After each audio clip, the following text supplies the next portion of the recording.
Hello, everyone, and welcome to our program today on May 6th, 2020, covering COVID-19's impact on the multifamily industry. My name is Megan Furt, your producer for today's program. We are joined today by our hosts Jeff Adler, Jack Kern, Chris Nebenzahl, and Dar Saw.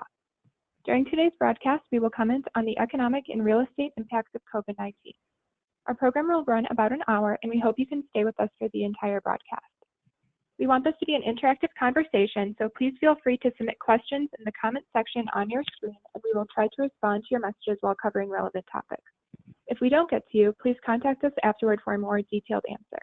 A recording of this broadcast and accompanying slides will be available after the program. Please note that we will be sharing our viewpoint with you on a lot of levels, and what we discuss may or may not be relevant to your situation. Please read the disclaimer carefully and consult your tax and investment advisors before making any decision. Now, I am pleased to welcome Dar Saw, Industry Principal, Jack Kern, Director of Research, Chris Nebenzahl, Institutional Research Manager, and Jeff Adler, Vice President of Yardi Matrix, to our program today. Thank you, Megan. This is Jeff Adler. How you doing, everybody? So we're going to cover a fair amount of ground today. I'm going to focus, items 1, 2, and 3 only in about 15 minutes. And then we'll spend the bulk of our time talking about the multifamily real estate fundamentals and what's happening coming out of this.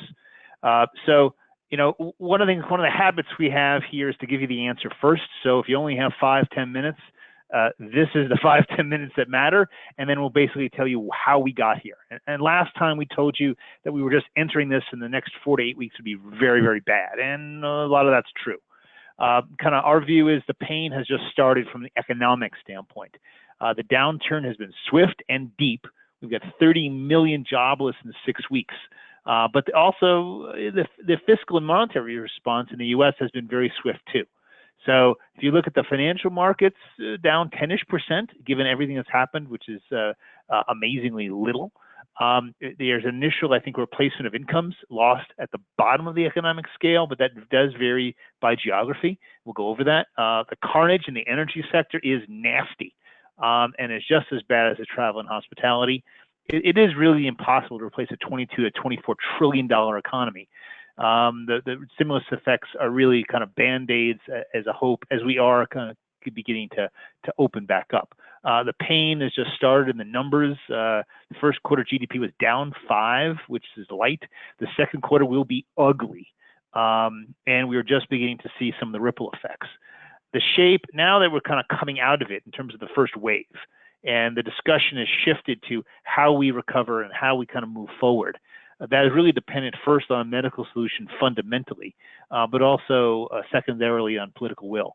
So, a full recovery doesn't really happen until there's an antiviral and a vaccine that's fully deployed, but there is a lot of promise there. We should assume, and I do think we should assume, that medical science will prevail, but there's a little bit of a lag, even at the very fast speed that things are progressing. And the initial primary public policy goal was to avoid overwhelming the medical system. That has largely been accomplished. The issue we have now is that now is morphing into secondary goals. And I certainly don't want to kind of have to believe in the partisan nature of power objectives, but there's some truth to it. Even under the best of circumstances and, assuming short of a medical solution, which changes things, the recovery is likely to be partial and slow, just sort of seeing how difficult it is to open things back up. An extended U, a swoosh, is probably the best way to think about it, but leaving 10% or more of the workforce idled for an extended period of time, that's painful. And recovery, at least until through to the election, will be likely slower in blue states, faster in red states, for each's political goals. So that's kind of what we'll see. We'll see how the data progresses there. There is an explosion of wartime government debt, which will result, I believe, in higher taxes and inflation, but that is not for a number of years go forward. So multifamily has been holding up pretty well, at least so far. It's likely to perform and has so far performed better than office, industrial, and retail, a bit less well than storage and manufactured housing, single family rental. Purpose-built Class A student has also done pretty well so far. There's a lot of cross currents to navigate in the next several months. We'll go into that. April multifamily collections have been actually really good, if you think about this, only a few points off of prior month and prior year pace, but cracks are starting to emerge geographically and by asset class. Leasing season has resumed. and the pace of particularly the last week in April has really been picked up dramatically. So the adoption of self-guided tours, automated leasing really has helped. Consumer preferences are also adjusting. Thing to watch, the rising level of concessions on lease-ups really are the canary of the coal mine of a potential rent roll down, and we are beginning to see it in the survey data, which you'll see some early releases of today. The full survey doesn't come out for a couple days yet. Short-term rental exposure, watch that. It's concentrated. It's small but concentrated. There is enough money sloshing around that I think the collection should be okay at least until August, and any kind of potential financial distress or acquisition opportunity again is several months down the road. Political risk is rising in those places it was already high, and what happens with the banks, the GSEs, and particularly the CMBS lenders will determine the extent of financial distress come the fall. Society is going to be reshaped. We're really sort of an acceleration of some pre-existing trends. We'll also talk about at the very end kind of some reversals of some trends. The population is still going to move south and west. There's still a movement to urbanized suburbs. There is still the aging of the population. Deglobalization is kind of a reversal. E-commerce, technology, and business remote tools we've seen to really an acceleration of a trend. But I do want to emphasize we will gather again. We are social animals. And just like 9/11, there was a period of time when no one would get on a plane, and then people got back on planes. And I do think that will happen, but it will take some time. So as we kind of go into this, we're going to take a diversion, 15 minutes to talk about the epidemiological and employment situation, and then we will kind of get into the real estate business. Okay, so first, going through this rather quickly. Really now the shift, again, we started April where we were just beginning to sort of see what was going to happen in terms of the disease and its progression. And New York got hit really hard. But we are seeing across the country, decline in daily infection rates. We're now moving the conversation into how do we reopen? How do we get restarted?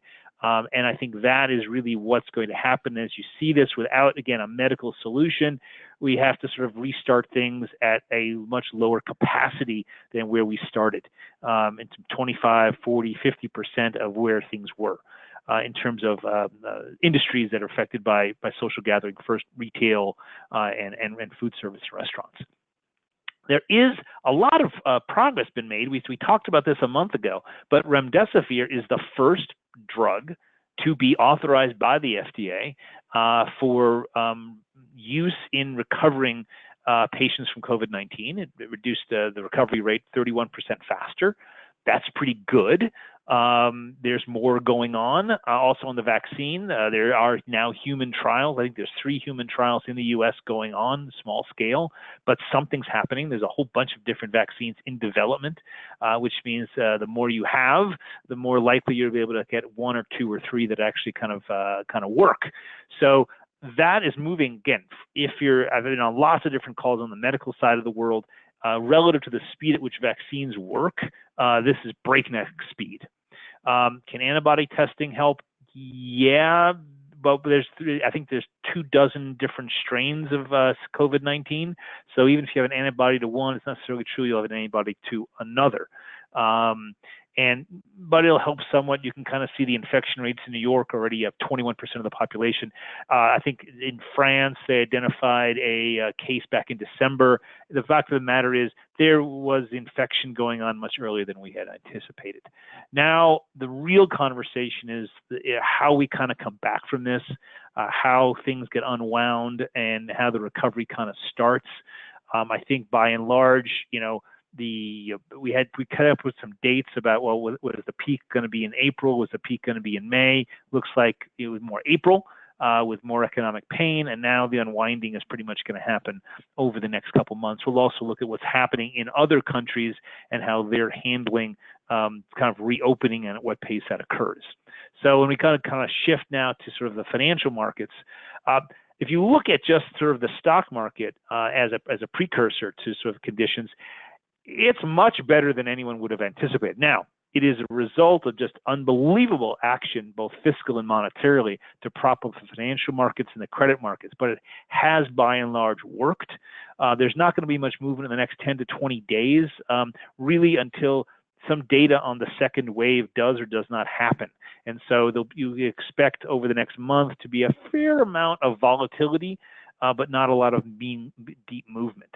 And then we've seen a little bit of tick up today as in the 10-year as the Treasury starts having to issue a whole lot of debt, but again, not in a meaningful way.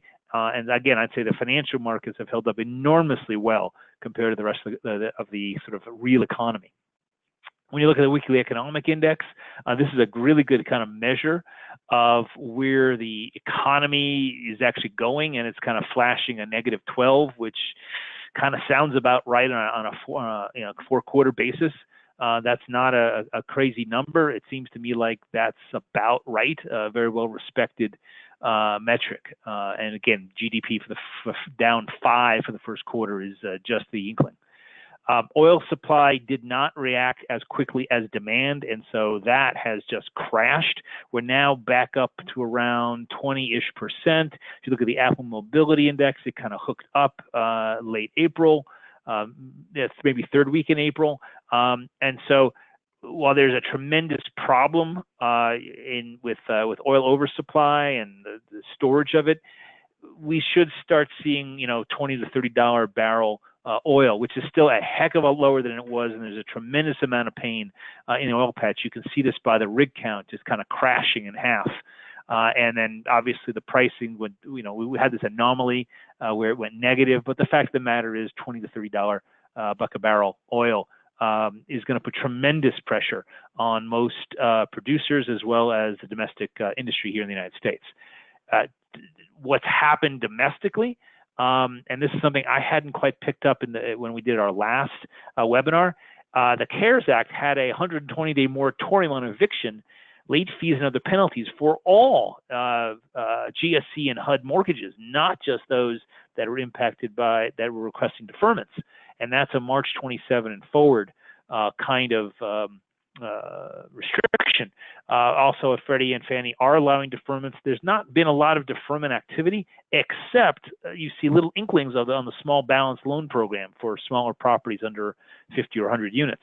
You see more activity there than you see really at the upper end, because collections in general were pretty decent for the professionally managed industry. And so if you look at eviction moratoria, those are kind of all over the state and local governments. So this is a quick map at the statewide level. But even if a state shows up as "quote unquote" gray, local restrictions mean that essentially in all the population centers, there's an eviction moratorium in effect anyway. And even if there wasn't, the court system isn't functioning to process evictions anyway. So the fact of the matter is, when it comes to rents, people really don't have to pay unless they want to. But at least for April, they kind of did. Federal government responses have been massive, but you're talking about a $22 to $24 trillion economy. It had better be. So these are all things already in place, built in. The biggest kind of story, I would say, is what's happening with the PPP, the protection program. What's interesting, a study came out this morning from the New York Fed indicating that in fact, most of the money went to small community banks in areas that really weren't affected by COVID-19 disruptions to a much greater extent than urban banks. And so maybe we'll see the second round go to the urban banks. So this is talking about the CARES Act and the loan for the Paycheck Protection Program. Again, largely rural areas, small community banks used it to kind of gain market share. The impact in dense urban areas really was not as good as it could have been or should have been. And we'll see what happens on the second go-round of this program. It's a separate employee retention credit, which is kind of a tax credit. There's not as much press about it, but it is also a meaningful program. The second stimulus package kind of went through to sort of re-up the PPP program and throw some other money at some of these other kind of programs. A consequence of that is that the federal debt to GDP ratio is going up. It's going up to wartime levels. And then even past that, we've got the entitlements below past of that. So we have a significant debt problem that was bad already. It's going to get worse, and it's going to get much worse on a go-forward basis. If you look at this in terms of federal debt was going to be at 80%. Now it'll be fiscal year at 101. In 2021, it'll be 108% of GDP. That is as high as it ever was in World War II. And if you're looking for what happens to financial conditions in a situation like that, you go back to the 1940s, you saw interest rate suppression, and you did see inflation in 46, 47, and then a suppression of financial conditions. And so there are going to be considerations. I do think an aging population will mitigate the impact on interest rates, but you're building up a powder keg of inflation. Not an immediate problem, but as multifamily investors, we think in 7 to 10 year term timeframes, and you've got to be a little worried. Quite frankly, locking up debt rates at this low level is a really good decision if you can do it. As we shift to jobless benefits, it looks like the peak is ridiculously high, but is coming down. But that's still a tremendous amount of pain, and we still haven't seen the end of it. So to say 30 to 31 million is done, we are not done yet. This could go higher, and probably will go higher. Again, looking at this in historical perspective, the term, I think we borrowed the Great Lockdown from somebody else, great term, but it is massive. If you think about the amount of population affected and the impact of this, really, honestly, anything apart from the Depression pales in comparison. It is a variation across states. As well, you should not think it is common, but we have a lot of activity and movement across cities. One of the data we're looking at that's kind of interesting is this mobility trend, Apple data, and it does indicate, if you look at some of the, let's say here, Salt Lake City, 13% reduction in driving, which is really kind of moderate compared to Manhattan, which is and is more transit dependent. You can see a decline in transit activity, and then really the overall activity is based upon the relative importance of transit to the overall movement of people in each of the cities. And what you will see, and what I see interestingly, is interesting correlations between this data and the impact on the rental market. And then these are the least impacted markets. You'll see Indianapolis, Charlotte, Raleigh, are markets that were much less impacted overall than other cities in terms of mobility. One angle that's sort of worthy of notion is if you look at this replacement rate of unemployment insurance, the folks on average in Alabama, Mississippi, and New Mexico are paying way more not to work than to work. So there's an impact in terms of recovery rates and speed of reemployment based upon this difference, which I would say is leading. And here's another sort of view. Even in places, high-cost places, the replacement rates of the $600 plus are quite high. What that means is low-wage workers, and I know this for a fact, are paid more not to work than to work. And so the speed of any potential recovery, even as employment begins to pick up, will be somewhat gated by the by the drop-off in this program. So things really probably won't get picking up till August when people have to work. But at the low end, they're being paid pretty well not to work if they can get through the unemployment department and get registered. Big problems there. So again, on the flip side, there should be enough money sloshing around to pay rent if people want to, which is based upon now the relationships between the property managers, owners, and the residents. The second wave is just kind of coming. We're seeing that today. Uber, Lyft, Airbnb, colleges, universities, local governments beginning to lay off workers. So we've got more coming. And one interesting work by the folks at PREA that indicates really a great piece of work in terms of what happens when employment goes down and what's the impact across asset classes of NOI. You can kind of see that multifamily and retail get hit right away. And industrial with a lag, office with a 1-year lag. And this is important to understand when you're looking at the implication across asset classes. Great piece of work by the team at PREA. Universities and colleges are absolutely feeling the impact of this. Most college, and I've talked to a lot of folks in this sector, they're closed. There's consideration about, well, how do we open, whether we not open? There's big financial implications to not opening. There's also, even if they do open, if there's going to have to be some level of social distancing. If you're paying $70,000 a year, do you want to spend that much for not quite the same experience? Maybe take a year off, maybe take a semester off. A big implication of that, given the fact that there's an expectation that most high-paying or full-paying international students, which make up 5%, won't be around. Admissions is a little easier. There's a lot of movement. Now, I would say that most of the concern is not necessarily at the top tier level, but at the mid-level, where the biggest concern is, and we'll kind of walk through the implications for student housing in a little bit later. This is the general roadmap for a phased approach for opening up the United States. This is put up by the White House. Most states have adopted some form of that. Some places, I think Colorado's done a pretty good job of that. Some other states in the South, Georgia, Florida, are kind of reusing this general roadmap. And also even looking at it on a county level. I think the Governor Newsom in California has finally kind of started opening up to be a county and locality-based approach, which makes a lot of sense for such a big state as California. So if you look at this, states that have started reopening, relaxing restrictions, you got this whole slew of states coming.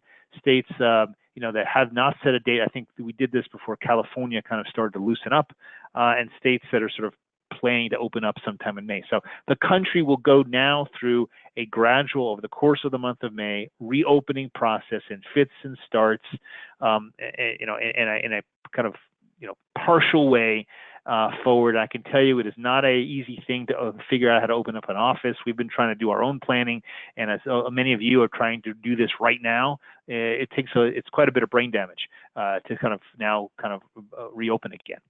So we wanted to get through the basics and into the multifamily section. I've done that. So I think, Megan, you wanted to sort of do a general reminder before we go into the next section.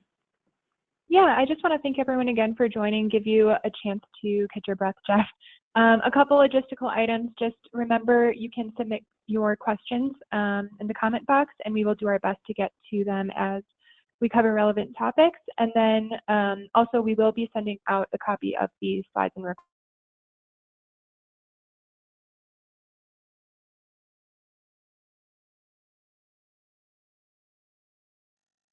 We participate in the NMHC Rent Tracker.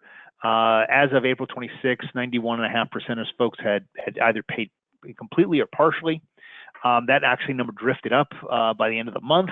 And so by the end of the month, really off of the pace, it was maybe, I would call, low single digits in terms of the difference between March 20 and even April 19.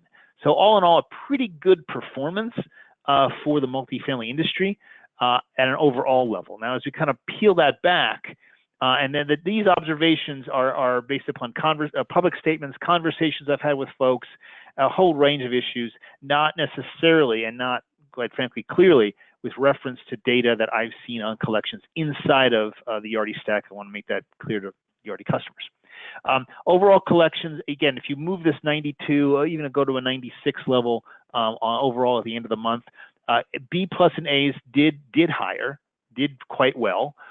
B's are about the same. Class C's, yes, kind of negative, kind of 5 off that mark, and some also discussions on the tax credit properties doing kind of worse still. So yeah, there's definitely an asset class difference.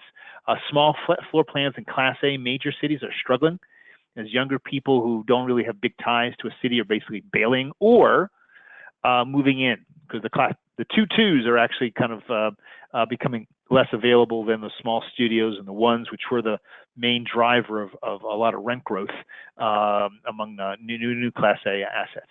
Corporate rentals, to the extent that anyone had kind of gone in big on short-term rentals, they're getting whacked because a lot of the folks are walking away from that. So that's creating a vulnerability. It is, though, fairly concentrated.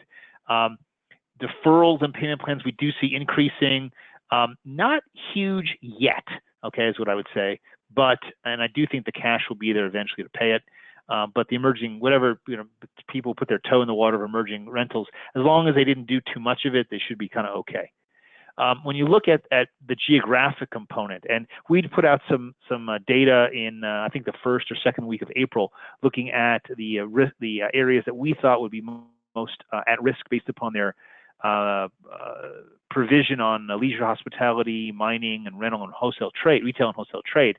And that's kind of coming through. So if you look at collections in Portland or Seattle or San Diego, Sacramento, Salt Lake City, Phoenix, generally, pretty good. And the common thread being a lot of government, tech, and healthcare in this first phase in terms of these cities that are more skewed of employment that direction are doing well. And that kind of lines up with what we thought we would see. The Northeast, excluding New York, is okay. New York is not doing well. Orlando, Las Vegas, New Orleans, Fort Lauderdale, Houston, Miami, these are areas that are heavily oriented toward either travel, entertainment, retail trade, or in the case of Houston, the oil industry. They're getting pretty hard, as well as New York City proper and LA County proper. Suburban seems to be doing a bit better than urban. And so that's the geographic spread we're taking a look at. Now, as we move to actual data that we're seeing, we saw a surge back in inquiries in the last week of April, where it's above last year's level. There is a fair amount of movement. When you kind of dig underneath this, a lot of folks are looking to see if they can get a better deal. If they're still employed, why not? Take a look and see what's happening. But I would kind of say that we also saw a fairly increase in call volumes. And when we took a look at the data, and we're going to update a data set that we first presented to you a month ago, what you kind of see is and I just some quick takeaways here. Prospects not quite back to the pre-COVID levels, but actually pretty close. Approved apps, again, not quite back, but pretty close. Notices is where we begin to see kind of a big difference, and that will drift into availability. Where when I call back on track, this is normal leasing season. So there's a lot of notices on the discretionary, less so for mid-range, less so for workforce. And so the efforts to increase renewals appear, quite frankly, to be only marginally effective. Availability is up across the board, but most in discretionary, a little bit in mid-range, and a bit in workforce. Now, I want to contrast, while availability is up most in discretionary, the collections were also the best. Where availability is down, in the B's and the C's, is also where collections, began to get a little hinky, right? Or we would expect to see some cracks there. So they, in some sense, seem to be offsetting trends. Work orders down about 20%, mostly, for requirements. So what I conclude from all of that is leasing season's back. Okay, self-guided tours have been deployed by professional firms, virtual tours, online leasing, and I would expect a reshaped but pretty active leasing season. And therefore, the revenue management systems are all back on, which is something I didn't quite see happening quite as quickly. And the issue I would watch in here is the Class A concessions. Starting a cascading rent down roll, which I do see beginning to happen. So if you look at this actual data, and this is national data, prospect volume back up. Again, most on increasing workforce, right? Not so much discretionary mid-range. When you look at availability, there's a big divergence, at least at the national level, on availability. And but I would say on a geographic basis, okay, there are countervailing trends here. So as an example, Austin workforce availability is up a lot. San Francisco availability across asset classes up a lot. Some data we've heard, Dar, I think from some other industry players, that availability in the discretionary level in the Northeast and Mid-Atlantic, not up at all. Right? That's correct. Is that what you heard as well? Yes, that is what I've heard. Yeah, so if you could think about this, there is a lot of geographic movement here in any one of these national trends. So applications, right, up the most in workforce, right? Notices down the most in workforces, up the most in discretionary. And so this is kind of a national trend, and then we'll have to peel back some of the things we're seeing at the regional level. But by and large, what we're seeing here is what you would expect, right? Where on the Class A side, people have jobs, or more of them have jobs, but they're much more fluid, and that availability is spiking. Where in B's and C's, there's less availability. However, the collection may be offsetting that. So we'll have to sort of, those are sort of offsetting potential trends. Now, when we look at this in terms of which cities are the most or least impacted in their activity levels, what's interesting to me when I looked at this was, look at Indianapolis, Salt Lake, and Charlotte. These were the same cities where, if you looked at the mobility tracker, they were the least impacted. And I find that kind of just an interesting kind of correlation. Same thing with some of Baltimore and some of these other areas, Philadelphia, right? Where areas that were most impacted in terms of their activity levels are the major tech centers: New York, San Jose, Orange County, Austin, LA, Boston, Nashville, San Francisco, I guess Sacramento being kind of a bedroom community of San Francisco. So that's what we see overall. Now, as we go into the asset class specific, you see a couple of surprises, like, discretionary in Vegas, not impacted as much. Interesting. Maybe that's an insulated group of folks right now. Same thing with Phoenix, where, again, most impacted at the discretionary level, your major tech centers. And again, when I talk about most impacted, it's really talking about the activity levels have been most impacted, and an increase in notices is a big impact. When we look at mid-range, again, you see some of the same trends, some of the same things pop up on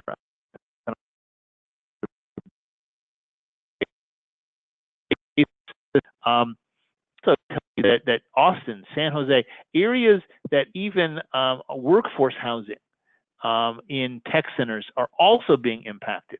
And so this is a question that we kind of look to in terms of regional economies and their impact either to loss-making industries or to tourism. So I think what this would tell you is, when you look at most impact in terms of activity levels, is that mobility is a big deal, and that tech centers are not immune. They may be immune to the first level of income loss, but they're not immune to the level of overall lockdown activity. So we're also finished up our rent surveys, and that data is completed in the next couple of days.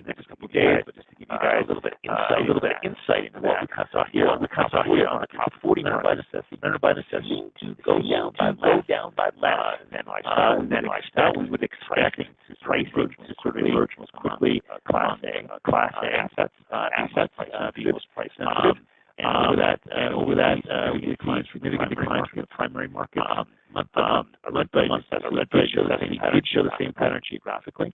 And then also when you look at all markets, you see some very small markets kind of getting whacked. Midland, Odessa, not a surprise on that. And also tourism markets being hit pretty hard as well. So this is the data on a sequential basis. Yes. Could you go back and just summarize? We were having some audio issues. Could you go back and just summarize the last slide briefly? Yeah, sure. So, well, thanks for telling me that. What this kind of says in my mind is that the rent roll down has started. Okay, when I take all this, right? If you split out, the little markets that got hit because they're either tourism based or oil based, the major markets, the roll down is kind of starting at the upper end and starting to drift down. Okay, and that's really what this data kind of tells us. So if we go to the actual chart, and this is just sequential market, March, usually around this time of year, April rents would be sort of spiking upward as we hit our stride in leasing season. We would see rents kind of rise by maybe a percentage point, a significant amount of increases. We're not seeing that. All right, we're seeing actually the reverse, right? And so you can kind of see these are the decreases. If you look at this and on the lifestyle to the chart to the right, San Diego down. Well, it doesn't seem to be impacted, right? 1.3%. LA 1.6%, Phoenix 1.1%, Denver 1%. These are meaningful reductions in asking rents among discretionary assets. And EQR, Equity Residential, released its earnings report yesterday, and they are sort of seeing results. They reported results in April very much in line with what we're seeing here. Reductions in occupancy by 130 basis points, and we're starting a beginning of roll down in Class A rents.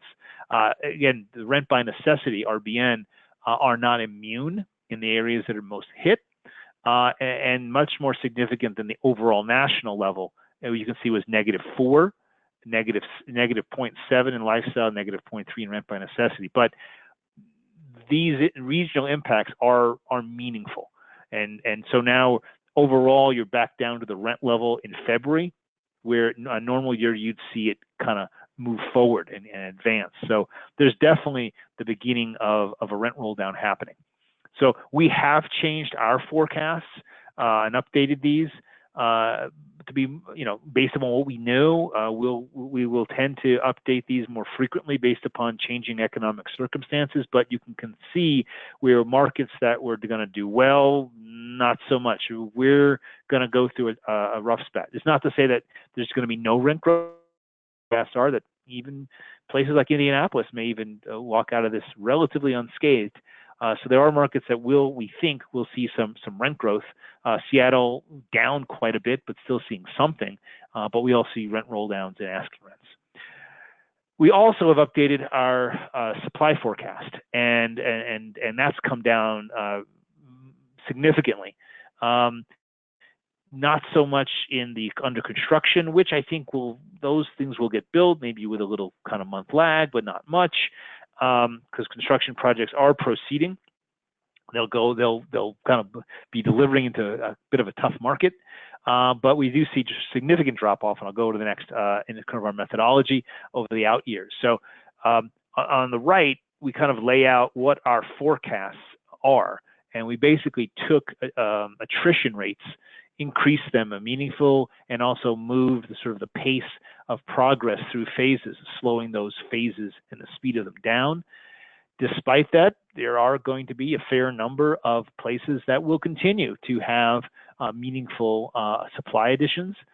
This chart basically looks at overall, the bar charts are the total absolute level of thousands of units over the 4-year period of time, and then the number is the percentage of stock. So you want to look at both numbers to kind of get a sense of things. And there's still a fair amount of supply coming in the years. Now, one of the things that I kind of glossed over last time, I did want to kind of mention this, is we have seen a significant increase in political risk, right? So we laid this analysis out before. We said, look, there's political risk and rent control happening in a number of cities. If you look at the rhetoric since over the course of the month of April, you were seeing the rhetoric in places that had political risk kind of have a new layer of political risk on top of it. And this, I think, is most of a concern. I've spoken to a number of international investors who, both Canadian and German investors, are somewhat concerned that some of the restrictions may not go off so quickly, and that the speed of remember, World War II created the excuse for New York City rent control. It was supposed to be a temporary measure, and it never became a temporary measure. It became a permanent measure. There have been bills in the New York City Council to extend rent or eviction moratorium for 18 months, or 12 to 18 months. So how this is going to play out, I think we're going to see an acceleration of these kinds of trends, and it is an area of concern. Just a shift to student housing. As a very interesting kind of perspective. In mid-April, 4 student housing CEOs, they got together, and these guys kind of talked about how their sector was doing. And overall, the pre-leasing was 60 to 75%. Leasing, in their mind, had continued, but at half the rate. When we look at our own data, we just came out with a student housing edition. Pre-leasing for the year in April was 70%. It was kind of on track. Looking pretty decent. We do expect that it will now slow, and there is just a tremendous kind of movement in what's going on here. Now, if you look at the top 100, 150, maybe even 200 universities, there's a debate about will they open in what form. They probably will open up in some form.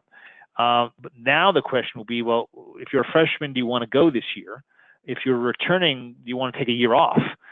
Is it the same experience? If you're paying $70,000 a year, are you going to get the same experience you had before? Deep question, and it's kind of thrown the admissions system into turmoil. It's thrown sort of who's coming back to turmoil.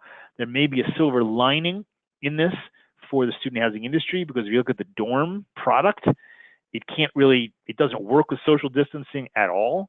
Will that lead to sort of both gray market and dedicated housing getting more leasing activity? We won't really know any of that until, I would say, late June, early July, and it's going to happen in a hurry. Either it's going to happen real fast or it's going to unravel real fast.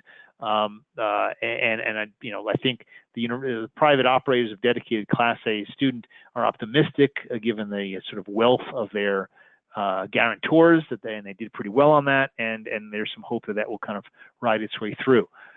The next level of university down, I think, is in a significant amount of trouble. You're seeing among, I'll call it medium state universities, there's budget cuts, again, turmoil of just what does a university education look like in this environment. And I think there's a lot that's up on the table. Honestly, I think construction projects will get finished. Foreign students won't probably come back. It also means that there won't be much of a semester abroad. There is a lot of movement in the college, and it's really kind of a game of chicken now, right till the end of July.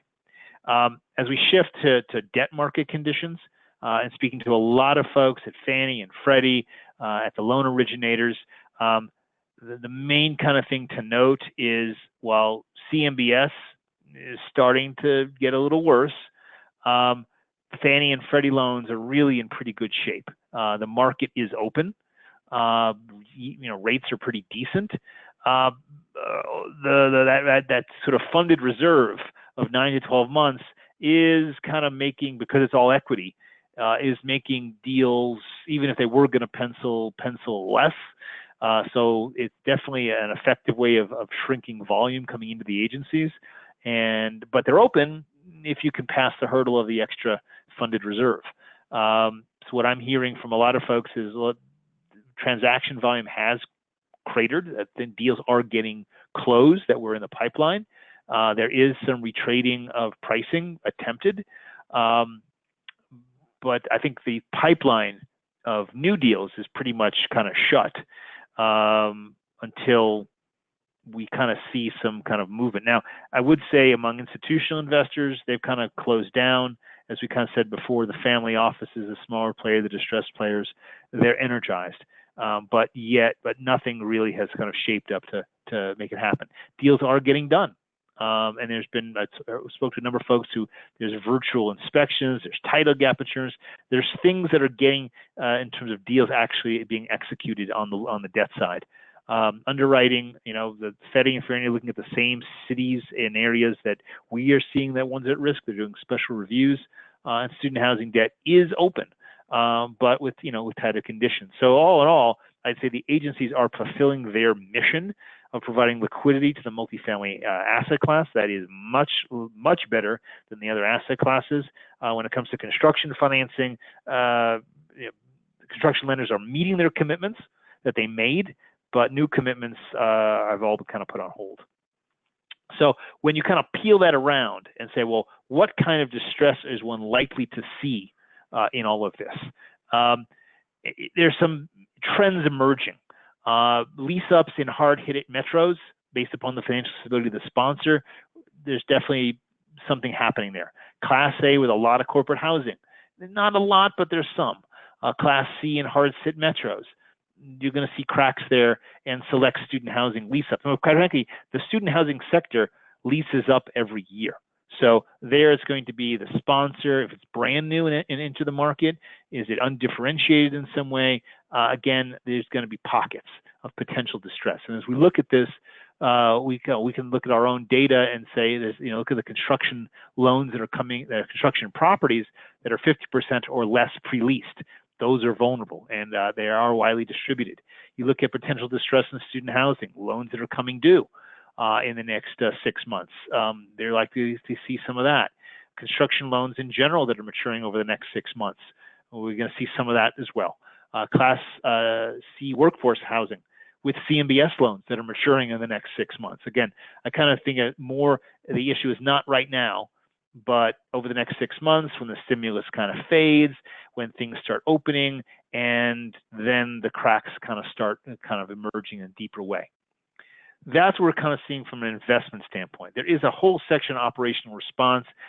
Dar and Greg had a fantastic conversation yesterday. It's been recorded. In the interest of time, we were going to do it live, but we just can't. So that's going to be posted on our website. and that's also on the Yardi's COVID-19 resource page. I highly recommend you kind of spend a little time hearing what Greg has to say in terms of detail and color in his region and among his portfolio. He's got a broadly diversified portfolio, both in terms of tax credit properties all the way up to luxury housing. And a little plug for Dar. He's going to be doing a webinar really focused on operational responses on Tuesday, and I highly suggest you spend a little time with Dar on that. Now I'm going to really kind of shift before we kind of move into questions on the shape and timing of recovery and what we're seeing in other places. Okay. Before we do that, I'm going to sort of take a quick kind of question break. Did any questions come up, folks, that we should ought to take a break and do this before we talk about kind of the shape and speed of a recovery? Megan, Chris, anything you got for me? Yeah, a few questions have come in. Have you seen any early data points related to how dense urban properties are faring versus suburban? The data we've gotten so far in talking to a lot of folks in the industry is suburban areas are doing better than urban areas in terms of collections. It did better in April than urban areas, and that's sort of the as we kind of mentioned before, urban small floor plans where people decided to kind of bail or double up is the places where things have been hurt in the urban areas. And this is a trend there's been a trend over the last 10 years of densification, right? More people in a smaller area. And as we saw in New York, there are ramifications of that in these environments. And so there is a counter trend that could be emerging of urban, as we've said before, that we would see an increase in urbanized suburban nodes. I think we will see an acceleration of that going forward. Other questions? Awesome. And then earlier when we showed rent declines, did those include concessions, and will that hit the rent roll or be hidden through one-time incentives? The data you saw on the survey did not include concessions, and we did see concessions pop 2 to 4 weeks. So I would layer on an extra 2 to probably 6% decline that are spot increase in concessions among Class A lease-ups, where we saw it first. There will be some hiding of that in extra marketing expenses in gift cards, because that shows up as a marketing expense versus a rent reduction. So I think we are beginning to see bigger impacts among Class A. Again, the canary in the coal mine is always the lease-ups, the Class A lease-ups, which then bleed over into Class A stabilized, which then roll down with a little bit of a lag in the other asset classes. And we are beginning to see that. Great, thank you. And then last one before we keep going, what is happening to multifamily cap rates? I think it's really hard to say that right now because there's just not enough transactions to sort of have a point of view. Obviously, if you think about debt rates at 3.25, that's not moving much anywhere compared to where we were before. So now it's a motion of what is the expectation of revenue growth, right? And overall, again, because the interest rates really have not moved down in response to the 10-year. They're kind of at the same 3.25, 3.5 level. So I think it's a little too early to speculate. It's really dependent on what's the trajectory of rent growth. And most folks have to reasonably not project rent growth. Now, there is, as we would expect, a buy-sell disconnect, right? So sellers are still going to hang on to the prices that they thought they were going to get. Buyers are thinking, well, maybe I can get a better deal. I think kind of normalized transactions between a willing seller and a willing buyer will probably take a 4 to 6 month hiatus. Certainly institutional capital is on the sidelines. Now, distressed funds are on the prowl, but there's not enough to work on right now. So again, I think we'll see a dramatic decrease in activity. There is some properties being marketed. I see across asset classes. Deals will get wrapped up that were already kind of done anyway, but we're going to see a break here, and I don't think we really know what the shape of that looks like going forward. Is that all for questions at the moment, Megan? Yep, we can come back to questions at the end. Okay. Sure, super. Jeff, I think one yes. point that would be worthy of talking about just a little bit is our conversation earlier. This is a very unusual time, leading into a recession not caused by the usual econometric factors, that in fact caused by a government policy as a result of coronavirus. So we're flying blind in some instances, trying to figure out what data is going to make sense going forward and where the inflection points are. We have a number of minor questions and points about inflection points, meaning changes in things moving forward with respect to GDP, with respect to cap rates, with respect to a lot of other things. Let's talk about that just a little bit before we go back to the presentation. Okay, fire away. What do you want to talk about? What am I going to see, or how we think about this? Well, let's start with, do we think that there's an inflection point for where all of this is going to gradually start moving back into positive territory?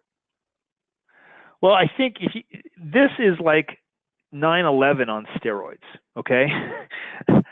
9/11 was not so much caused by, it was a terrorist attack, right? It was a shock. It was a relatively small shock, but right? This is like a massive similar shock, and the response has been massive as well. And really the recovery of it, what I'm looking for, right, is as states go down off a lockdown, and social distancing is put in place, and people are expected to act like adults and take prudent activities and protect the most vulnerable, which is the elderly, because that's really where, if you look about the deaths and the real, kind of human toll has been, that's where it's been primarily. What I'm looking for is the speed at which the second wave doesn't happen, right? So can we open up gradually? Because that's really what's the gating factor here, is the ability to open up, have business sort of restart, and hopefully the businesses are still there, right? They haven't gone under, and the infections don't spike, or the hospitalizations don't spike. Remember, the primary objective in my mind was always the protection of the healthcare system. There is no way without a vaccine or an effective antiviral for people not to get infected. It's just the speed of the infection and how it moves through the population. So that's really the biggest thing I'm looking for, is as states kind of gradually return, can they keep their infection rates and hospitalization rates and death rates within reason, okay? Within reason being done not to overwhelm the healthcare system. And I don't think we really know about that. And that, in my mind, is the speed at which this thing moves. And the medical side is moving on its own track. But even in an accelerated fashion, you can't expect much until the end of the year, okay? But even that, remember, in a vaccine perspective, that's like light speed. The fact that there's human trials already is light speed. So things are moving very quickly on the medical front, but not enough to sort of dissipate, the impact. So that's why when I look at this, I kind of see this ongoing gradual recovery, which I think starts in the next 30 days. It's gradual. You're seeing mobility. You're seeing things starting to turn, but we have a very long road back. And the snapback can't happen. I mean, again, I'll go back to, we're trying to open up our own offices. And I can tell you, just opening up our offices across the country is a thing, right? Like, okay, how many people want to go back, and where are we going to put them, and who's going to wear masks, and what supplies are we going to have? And we haven't even talked about maybe doing temperature checks, right? We haven't gone that invasive, but many companies will and will have to. This is going to take time, and so if people come back to work gradually, well, then all the services that supply them come back gradually too. And we haven't even talked about like the travel industry, the hospitality industry. That was 12. We talked last month. That was 12% of the economy. That's not coming back anytime in the next quarter. Not even close, right? Maybe it's a couple quarters out, right? It's not like there's been any conferences scheduled, right? They're all canceled. So if you think about a full recovery, that means a recovery of the hospitality industry, of the airline industry, of the resort industry.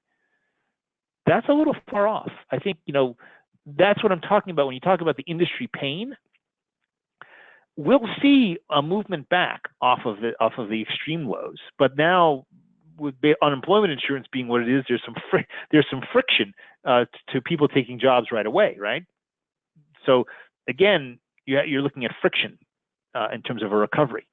So I think that's why I kind of view this as sort of a gradual opening, a gradual recovery. I think we will see economic data begin to sort of move off the bottom. I think we may already have seen economic data move off the bottom. But there's still going to be layoffs in other industries as secondary effects. We're seeing the supply chain in the food industry, right, get wobbly, right, where it wasn't impacted before. We've seen the agricultural sector have to plow under food because they couldn't get it to market in the right way. So we're not done yet, though I do think the immediate kind of first wave of pain is kind of behind us. Jack, is that responsive to your question? I think that's great. Let's, given the time, let's go back to the presentation, and then we can pick up some more of this. Thank you, Jeff. Okay, sure. Yeah, sure. So, if you look at like second quarter is going to be awful, right? Like JP Morgan saying it's 40%. Moody's is like, yeah, it's down 30, but then it comes back up real fast and then kind of levels. This was a chart we showed last time, which was the BBVA's kind of guesstimate at the time, and we were kind of hoping that we'd get a V, and we were hoping for a U, and disappointed with the U. I think even this looks a little, quite frankly, even the U one. I don't think we're at an L shaped, right, or an 09 shape, because the conditions are different. It looks more like a very bad 01. And this data I kind of saw from Oxford kind of rang true to me in terms of a very steep decline, -12 and 20, if you think about this, and then a gradual movement back over the next probably 4 to 6 quarters, where you kind of get back on track anywhere from 18 months to 2 years to where you were. So it'll come back, but that's a lot of pain. And if you're talking about where you were, or all of your renters all having jobs and there being a labor shortage again, which is where we were at. We were at a labor shortage with revenues and earnings growing fastest at the bottom end of the scale. That's off the table for a while. And so this is where the pain in multifamily isn't right away, right? Over the next several months, I think things will get along. We'll get the May collection data over the next couple of days. I think there'll be a press release on Friday for the first week of May. We'll get a sense of those things. I don't think it's going to be horrible. I think the real issue is when it moves off of the headlines, August, September, October, November, when the shock value is gone, but the pain is still there, is where the pain in multifamily, I think, will be felt. This is sort of where the social distancing kind of gets locked down, or kind of gets unwound, and it is going to happen in different places at different times over the course of May or early June, and maybe lesser in certain, like say South Florida will come back less quickly than Tampa, Orlando. Orlando will be affected by the overall national flow, but you could have Tampa kind of come back. You could have Jacksonville come back. You could have other places come back in different counties in different ways. This is an interesting tracker I saw yesterday from Bloomberg. It nicely encapsulated a lot of the metrics that I look at in terms of seeing how things are moving along, right? In terms of the virus itself, the real economy, and financial markets. And I would encourage you to be thinking about this multiple set of indicators. I don't think there's one thing here. There's going to be a kind of confluence and interaction effect of a bunch of these.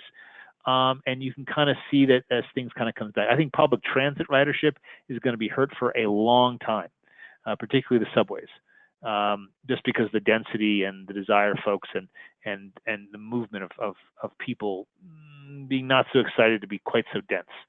As we look to other countries for lessons, I think South Korea has done an amazing, much better job than anyone around the whole world has. But again, they had prepared for it. They had experience with it. They are beginning to open up, and they're opening up in very logical, reasonable ways as they try to figure out how to get back on track. And I think we'll see some of the same things happen here in the United States, right? Things will open up, but we'll need masks. We'll need to stay apart from each other. That will be the gradual nature of how things open back up again. Europe, you've got an interesting test case in Sweden, which has kind of been where we're going to. They've been there the whole time. And they have experienced more deaths, they have experienced more infections, but they haven't experienced nearly the level of economic pain. So they're kind of that leveling out. And you're seeing that kind of happening in the other areas around Europe. Italy and Spain with very hard hit. They're beginning to sort of kind of reopen themselves. You can see, but Italy, again, I was reading, just understanding that as Italy reopens, they have this unreconciled childcare issue, and the childcare was normally handled by the elderly parents, but the grandparents are the ones that are greatest at risk from infection. So I think that is another impact. It's very difficult, even again, not only for Europe but for the U.S. to reopen when the schools are closed, the camps are closed, and who's taking care of the kids? So again, I think not everybody can come back at the same speed. It's going to take some time. China appears to be kind of coming back, but you have this reopening, temperature checks, social distancing comments. And the problem, I think, with China is, one, can you believe the data? I'm not exactly sure. But two, they have an authoritarian and totalitarian society where they have the ability to intrude in people's lives to a greater extent than you would find tolerable here in the United States. So I'm not entirely sure that a lot of the lessons are applicable. I think South Korea is probably more of a role model here. Before I kind of wrap up, and there really is just, I don't know that I have time to cover this, but there's the way in society is going to get reshaped. There's certain trends that are going to accelerate. Clearly, we can see e-commerce having accelerated, and some habits there will probably linger. What I mean by virtualization is doing things remotely, using Zoom calls, less travel, the ability to work remotely. There's a lot of folks who, having worked at home, may not want to go back to an office every day, and may say, gee, to their managers, I did it before, productivity was pretty good, why don't you give me a shot at not going back? And that has ramifications for offices, that ramifications for the not only the office industry, but the restaurant industry that feeds off of the office industry. So I think we're going to see that unfold over an extended period of time. And quite frankly, again, the conversations that any office-based services industry is having is going to play out here. Local political risk, I think, will be heightened. And inevitably, there's got to be some way, either you're going to see meaningful inflation where the debt gets basically inflated away. That can be done at the federal level. But at the local level, they can't do that. And so how is that going to get handled in terms of they're going to cut services, they're going to cut pensions, or they're going to raise taxes? It's going to play out. Now, on a reversal of things, we've had a decade-long trend toward experiences, right? Services, experiences, communal activities. That seems to be, is that going to be unwound by I call it the revenge of the things, of goods. If you can't, again, a classic example, the sale of kids' trampolines is off the charts. Why? Because what are you going to do with the kids? The pools are closed, the camps are closed, everything's closed. So what do? Densification is another one of these things that the last time you saw a reversal of densification was caused by the riots in the late 60s. It was a safety issue. Now we have something that's sort of similar. It's a different version of a safety issue. I think there was a trend already out of high cost, high tax urban areas toward urbanized suburban areas. We probably will see more of a movement of that. And globalization is, the reduction of inflation due to the interlocking of supply chains is coming under pressure. And this definitely has, remember, the lack of inflation in our society was mostly driven by not services deflation, but by goods deflation. There was always about a 4% increase in services inflation. So if goods deflation doesn't happen, natural overall inflation will increase. And so these are some of the things that we'll have more to say on, just don't have enough time to do that today. And so I'll leave you with the last two slides we kind of had before, which is really kind of what we set up front, and I hope we were able to make the case. And I'd kind of turn it back over to Jack and Megan and Chris for further questions.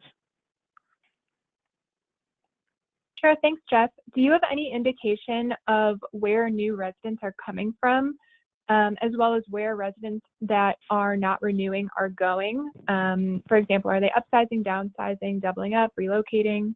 Have you heard anything on that? Right now, I would say you'll have to accept the fact that a lot of this is based upon industry conversations with main players as opposed to hard data. But what I'm hearing, let's say first on the Class A side, is that there's a lot of movement of people doubling up, going into roommate situations, reducing their cost structure. A lot of folks, again, just out of school, just said, heck, I'll ride this thing out. If I need to work remotely, why don't I just work from home, from my kind of family home, and save the rent check? So that's a lot of what I'm hearing at the Class A side, which is causing the drop or the increase in availability and the decrease in occupancy. Now, Jeff, I would add to that, because I've heard of people where, when we talk about working from home, using the home as a workplace, people are moving to find other places where there's a defined workspace that they can work in. So that might be moving to maybe bigger square footage, or an apartment there with a segmented area where they can work as well. So there's that component as well.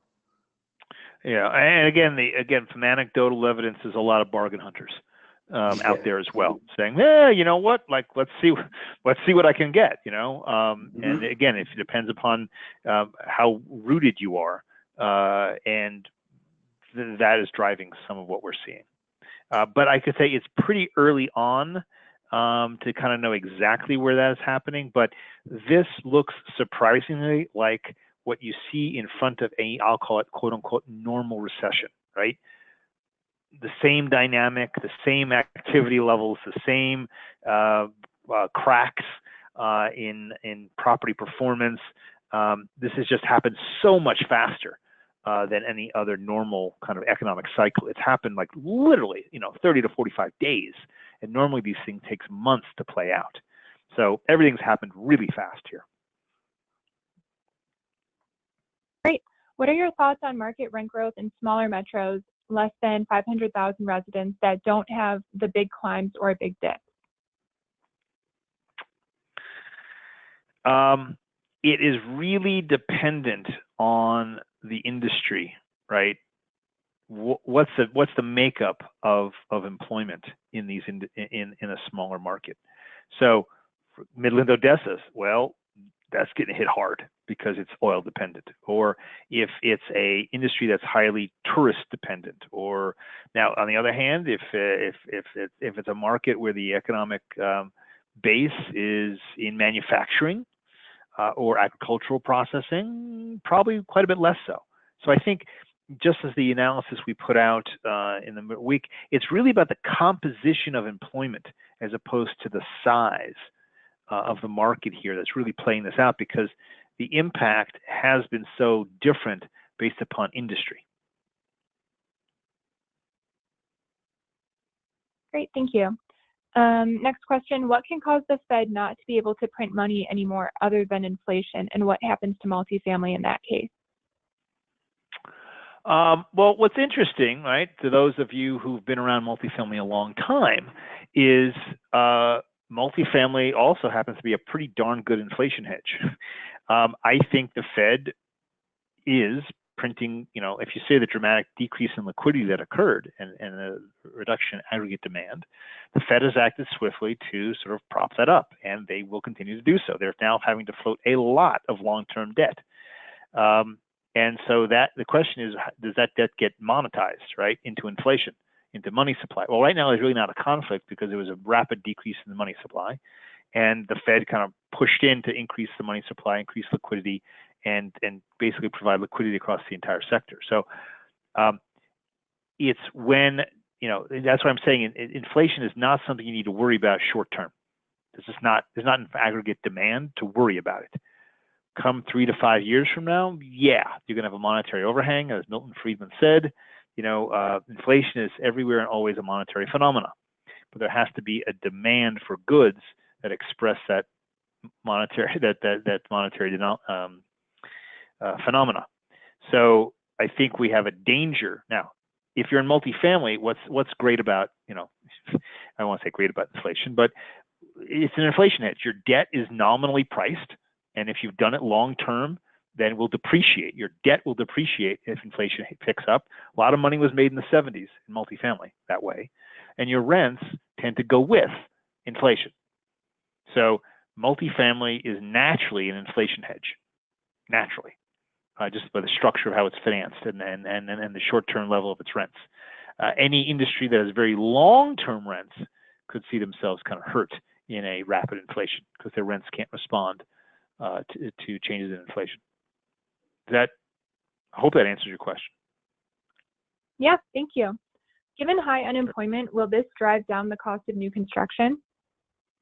No. Good question. You would think that it should. There's kind of a drop-off in new construction in single family. Right now, you would expect, we think the new construction pipeline will decline. So on the services side, you would expect not so much of a shortage in skilled labor as there has been. And again, you would expect reductions in materials costs.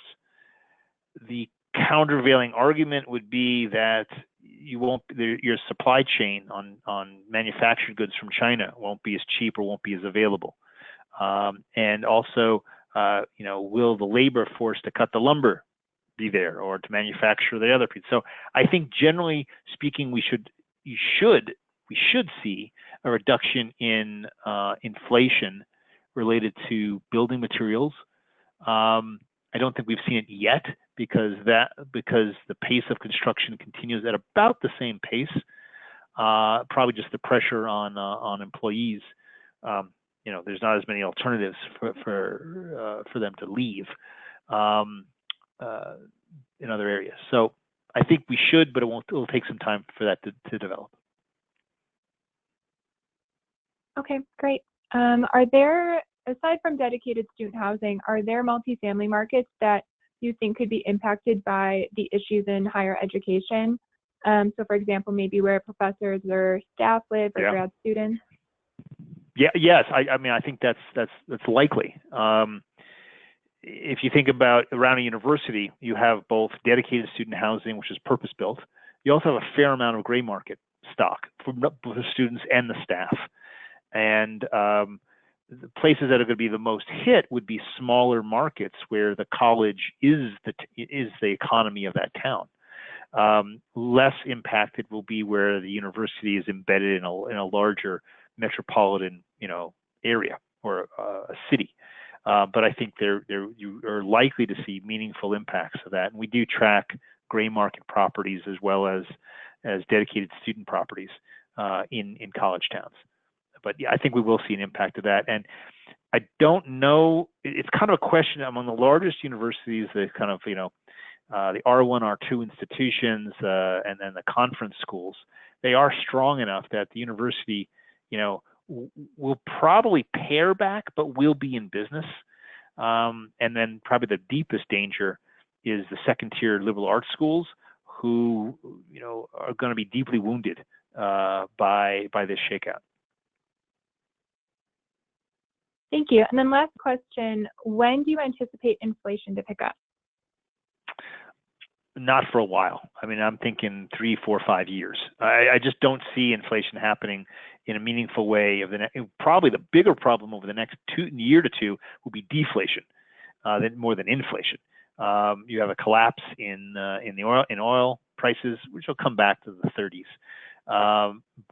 But I don't think you're going to see any kind of real issue. Again, it's a long-term issue, not a short-term issue. Short-term, the problem is the other side of things. It's deflation. Long-term is where we have to think about inflation and how this debt overhang gets handled. If you go back to World War II, it was handled through financial suppression and deep regulation of the financial system. We don't have that now. But that would be the concern I'd have, but not for now. So personally, boy, it's right now the refinancing is difficult because of the Fannie and Freddie kind of those interest reserves. Okay, so it's not quite as good a deal to access the lower interest rates. But when at the right time, there will be sort of an unwinding of that. But at the right time, going long on rates might be a good decision. Someone who said this 2 years ago probably said, well, you're wrong, because if you actually went short and went floating, you actually got the biggest benefit over the last couple of years as rates actually came down and the floating rates came down. So I think, again, it's a problem not for now. It's a problem for 3 to 7 years from now. Okay, thanks. And then we actually had a couple additional questions come in. Any thoughts on homeownership rates over the next few years? Wow. I hadn't really thought a heck of a lot about that. My friends that I talk to, definitely single-family rentals are doing pretty well. And the issue around homeownership really always gets to what's the down pay required, and do people have a job? And can they accumulate the capital, right, for down pay? I don't suspect down pays will get lower.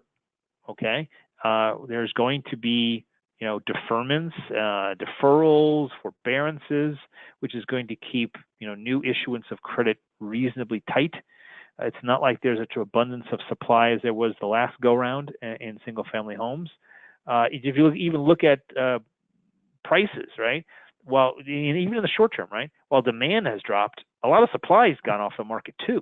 So actually, single-family home prices have actually gone up a little bit, which is in the middle of all this mess.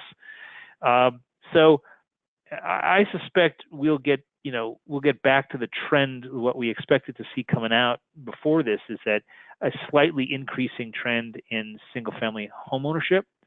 It'll probably be deferred for a good couple of years, but it'll probably come back. But it may take a couple, 3-4 years for that trend to sort of reemerge. Great. And how do you think senior housing will fare in general? Wow. The horror stories are pretty bad. I mean, I would call it short term, IL, AL properties have been hit pretty hard. Just but from a health standpoint, their cost structures are going to get really nailed. Obviously, it has always been moving toward a need versus a want kind of sector. You still have the aging of the population. I think there's a little too much supply over the next 5 to 10 years in senior housing, generally speaking. But the fundamental question is always still been, people weren't going into senior housing unless they had to. The average age was 83, and rising. The level of medical conditions was increasing. If you look at sort of generally speaking, the aging of the population and the, in general, improvement in the health of seniors has mean that fewer and fewer as a proportion have wanted to go into senior housing dedicated facilities. And I think while the aging of the population is no question happening, there's a different model of how people age and the kind of housing that they want. So I think the senior housing industry is going to be in for a bit of a rough ride here. And if you look at the public REITs that have exposure to senior housing, they're clearly seeing that. I think it will create a bit of a pause in new construction for senior housing and a dampening perhaps of an institutional investor interest for a few years as a new normal emerges. Awesome. And then last question now. Is debt financing better now than before the COVID-19 crisis? And should an investor use this opportunity to refinance or leverage further? Well, let's focus, again, I'll focus primarily on the multifamily sector first. If you look at interest rates, so let's look at Freddie and Fannie financing. Before this whole thing went down, you could get a 3.25%, 3.5% mortgage, 10 years. and at sort of reasonable leverage levels, 65, 70% kind of leverage. Right as the crisis hit, the gap blew out, right? The 10-year went down, but the spread blew up. So you were seeing a 4.5%. Well, now you're back down to 3.25%, but now you have this interest reserve. So relative to where we started before, while the debt market is open, terms are not as good as they were before we went into it. They just aren't, okay? Which means that unless you came across a great deal and you want to buy, or you came across a really bad loan that you're trying to refi, people will probably try to pretend, extend, and kick it down the road. Given those requirements for that, those reserves, it's not the best time to finance unless you kind of have to. CMBS is this other sort of animal, and there usually there's so many other problems in the banking system. You know, if you're talking about a special servicer, there's a process by which one goes through servicing, then special servicing, then a workout, so all of that stuff tends to get extended. The value of the bond has been protected by TALF and the Fed, but what happens to the underlying property, that's up for grabs in the normal CMBS process, which is normally painful, slow, and tortuous. This has to go into special servicing, there has to be a default, there has to be notice. There's a whole series of steps that have to happen. So again, nothing's going to happen awfully fast in that area. So what I would generally say is, I don't think there's going to be a lot of rush to refinancing right now because rates haven't really gone down on a fixed, Fannie Freddie 10-year. If you want to go floating, you'll have to sort of get your banker's attention, given the fact that they've got a lot of workouts going on in the hotel and the retail space, which there's a heck of a lot of pain there. And so it may be hard to get someone's attention, quite frankly. Great. That's it for the questions. Okay. I want to thank you all very much for your time, and let me turn it over to Megan to wrap us up. Yeah, thanks, Jeff, and thanks everyone for participating in our program today. We hope you enjoyed it and found the information and viewpoints helpful. If you would like to subscribe to any of our free research, please either log on to yardimatrix.com or contact us and we will add you to our distribution. A recording of this broadcast and accompanying slides will be available after the program. A special thanks to Jeff Adler, Jack Kern, Chris Nebenthal, and Dar Saw for their commentary today. I would also like to thank Jeff Muth and Mary Chu for running the web program, and Claire Anhalt and Maddie Winship for their contributions to the content. This has been a production of the Matrix Division of Yardi Systems, Inc., copyright 2020, all rights reserved. This concludes our broadcast. Thank you.